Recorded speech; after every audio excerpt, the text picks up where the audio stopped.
میرے خیال میں افغانستان اور پاکستان کے حالات اس نیت پر نہیں پہنچے ہیں کہ اسے واپس امن کی حالت پہ نہ لایا جا سکے۔ پاکستان میں ایسے لوگ ہیں، خیبر پختونخوا میں ہیں، پاکستان کے ایسے داموں میں ہیں جن کے افغانستان کے ساتھ بڑے اچھے رشتے ہیں۔ ہماری حالت افغانستان کے ساتھ اس نیچ تک نہیں پہنچی ہے کہ خدا نخواستہ ہم بس بسم اللہ کر کے فوجی کارروائیاں شروع کر دیں اور یہاں سے وہاں بمباریاں شروع کر دیں۔ مطلب ہمسائیوں سے لڑائیاں خطرناک ہوتی ہیں۔ ہمیں جی اور جینے دو کی بنیاد پہ کوشش کرنی چاہیے۔ ہمارے ہمسائیوں کے تعلقات زیادہ نہ بگڑیں۔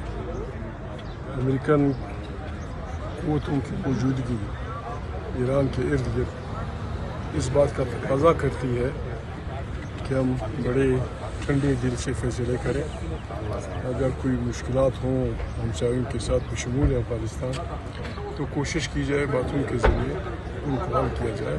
میں طالبان کا وزیر خارجہ تھا، اسی لیے اب بھی ہوں۔ میری اس کی ضرورت پڑی، میں تو امن کا آدائی ہوں، عدم تشدد کا پرچارک ہوں۔ مجھ سے ہو سکا یا کسی نے مجھ سے کوئی یہ کہا کہ آپ اس سلسلے میں کچھ کریں، میں تو دونوں طرف سے یہی کہوں گا کہ بھائی جنگ کی طرف نہیں، امن کی طرف جایا جائے۔ واضح حقائق ہوں گے، بات ہوگی، باتوں سے حل کی جاتی ہے۔ دنیا میں بڑی بڑی جنگوں کے دوران مذاکرات ہوتے ہیں، یہاں بھی ہمیں یہ کرنا چاہیے۔